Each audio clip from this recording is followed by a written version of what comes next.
नमस्कार दोस्तों, मेरा नाम है मोहन अहिरवार और आप देख रहे हैं खबर तमर इंडिया का यूट्यूब चैनल। दोस्तों, आज जो मैं आपको सच्ची कहानी सुनाने जा रहा हूँ ये इंदौर मध्य प्रदेश की है। मध्य प्रदेश के इंदौर शहर में एरोड्रम रोड पर ही संगम नगर पड़ता है।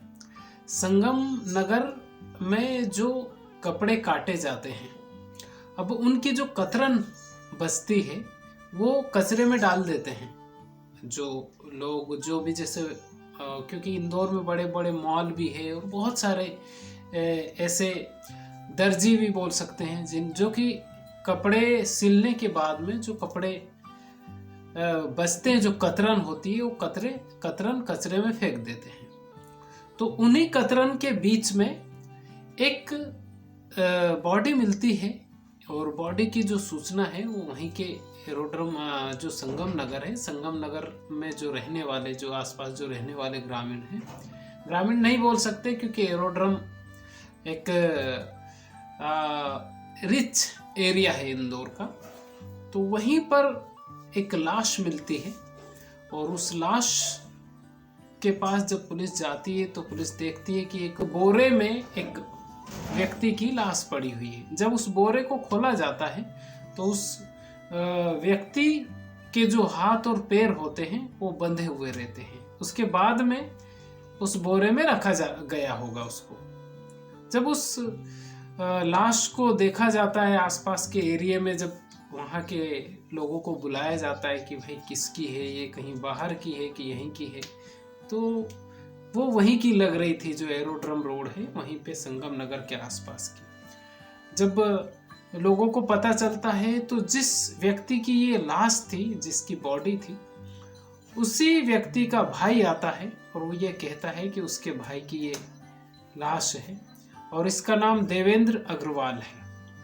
जिस व्यक्ति की ये बॉडी रहती है उसका नाम होता है देवेंद्र अग्रवाल।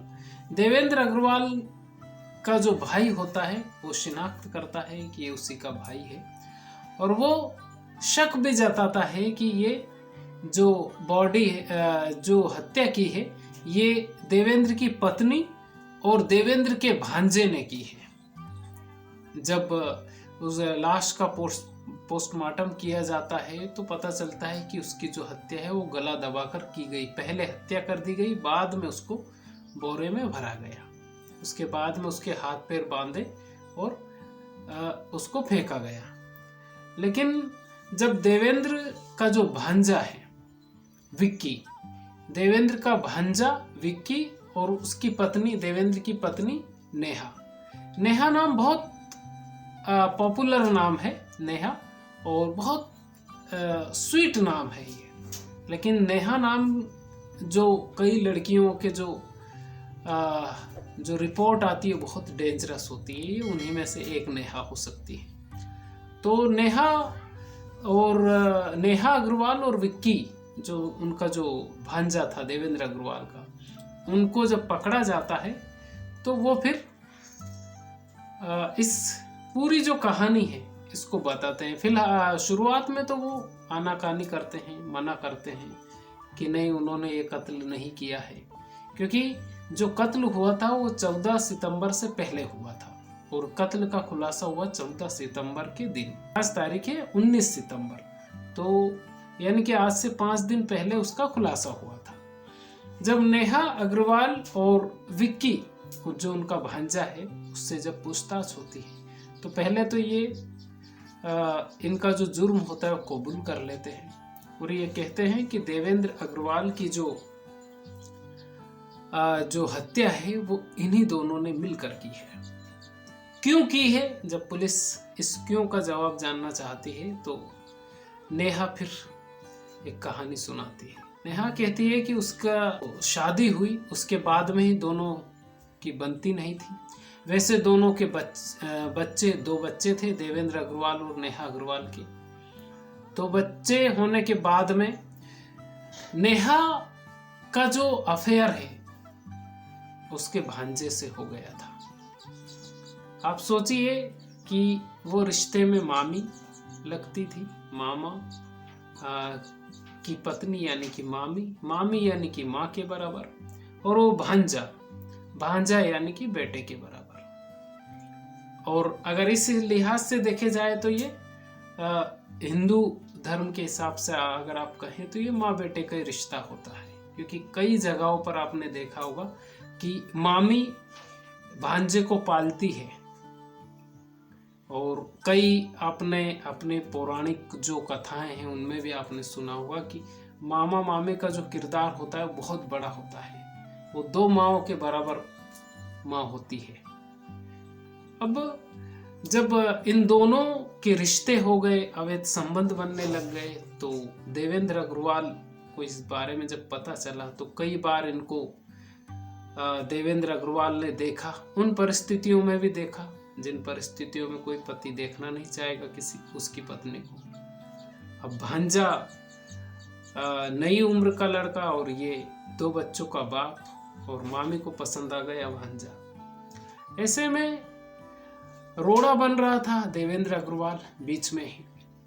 लेकिन ये जो नेहा अग्रवाल है ये पति से अलग ही रह रही थी, और अलग रहते हुए, क्योंकि भांजा फ्री आप बोल सकते हैं, जब अलग रह रही थी तो भांजे को मौका था कि वो कभी भी मामी के घर पे आया जाया करता था, क्योंकि मामा वहाँ पर रहते ही नहीं थे। लेकिन 14 सितंबर से पहले नेहा ने क्योंकि उनको रास्ते से हटाना था, तो नेहा ने बुलाया देवेंद्र अग्रवाल को। और जब नेहा के घर पे देवेंद्र अग्रवाल पहुंचे तो उस वक्त विक्की वहीं पर मौजूद था। जब विक्की वहां पर मौजूद था तो पहले तो इनकी बहुत ज़्यादा कहासुनी हुई, हाथापाई हुई तो वो 2 थे और मामा अकेला पड़ गया देवेंद्र अग्रवाल। तो मामा को मामी ने पकड़ा और भांजे ने गला दबा दिया। जब उसका गला दबा दिया उसकी डेथ हो गई। डेथ होने के बाद में फिर भांजे और मामी ने मिलके उसके हाथ पैर बांधे, फिर एक बोरे में उसको भरा, फिर एक जो लोडिंग रिक्शा होता है उस लोडिंग रिक्शे को उन्होंने बुलाया, और बुलाने के बाद में उसमें उस शव को रखा।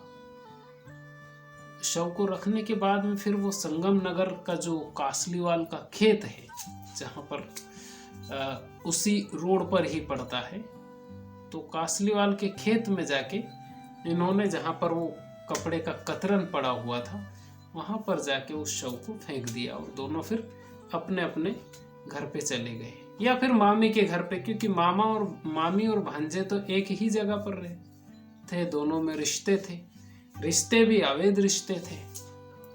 तो इस ब्लाइंड मर्डर का खुलासा 14 सितंबर को हुआ। लेकिन ये ऐसी कहानियां हैं जिसमें अब इसमें कितनी जिंदगियां बर्बाद हो गई।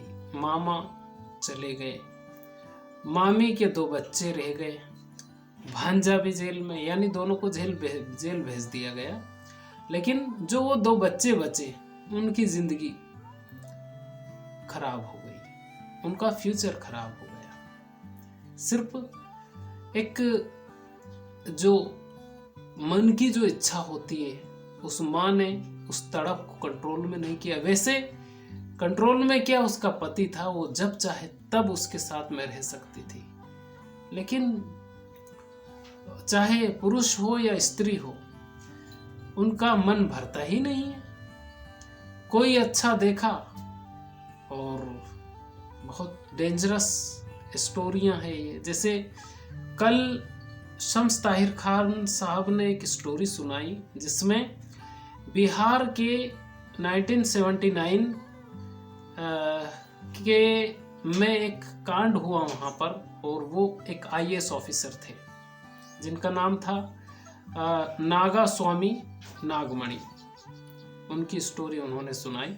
उसमें 100 महिलाओं के आपत्तिजनक जो फोटो होते हैं वो उस IAS ऑफिसर के घर से मिले थे। और वो महिलाएं, आप सोचिए, वो पावरफुल लोगों की पत्नियों के साथ उनके फोटो थे जिनमें सीएम की पत्नी, चीफ इंजीनियर की पत्नी और एसपी से लेकर तो बड़े बड़े जो डॉक्टर, नर्स, उन सब के फोटो उनके साथ, उस आईएएस ऑफिसर के साथ मिले, और वो भी सारे आपत्तिजनक फोटो। आप सोचिए, उसकी पत्नी को उसने रास्ते से हटाया तब जाके ये खुलासा हुआ, लेकिन उसके बाद भी उसकी पत्नी की जो हत्या वो कैसे हुई, कौन कातिल, ये आज तक नहीं पता चला। नागास्वामी नागमणि की उम्र इस वक्त 95 ईयर है और चेन्नई में रहते हैं। अब आईएएस ऑफिसर से तो वो रिटायर हो गए। तो व्यक्ति की जो इच्छा होती है वो खत्म ही नहीं होती है। एक पत्नी से भी उसका पेट भर सकता था, लेकिन नहीं, सीएम की पत्नी के साथ उसके फोटो मिले, चीफ इंजीनियर की पत्नी के साथ उसके फोटो मिले। आप सोचिए कैसे कैसे लोग हैं इस दुनिया में। खैर दोस्तों, ये जो स्टोरी मैंने आपको सुनाई, इस कहानी को सुनाने का मकसद किसी के दिल को ठेस पहुंचाना नहीं, बल्कि आपको जागरूक करना है। ये वीडियो आपको कैसा लगा आप हमें कमेंट करके ज़रूर बताइए। चैनल पर पहली बार आए हैं तो चैनल को सब्सक्राइब जरूर कर लीजिए। खुश रहिए, अपने माता पिता का ख्याल रखिए। अगर आपके घर में आपके दादा दादी हो तो 24 घंटे में 1 घंटा आप उनके पास जरूर बैठिए, क्योंकि वो जो आपको नॉलेज दे सकते हैं, वो जो आपको संस्कार दे सकते हैं, दुनिया की कोई यूनिवर्सिटी, कोई स्कूल, कॉलेज वैसे संस्कार नहीं दे सकता। तो खुश रहिए, अपने माता पिता का ख्याल रखिए। बहुत बहुत धन्यवाद।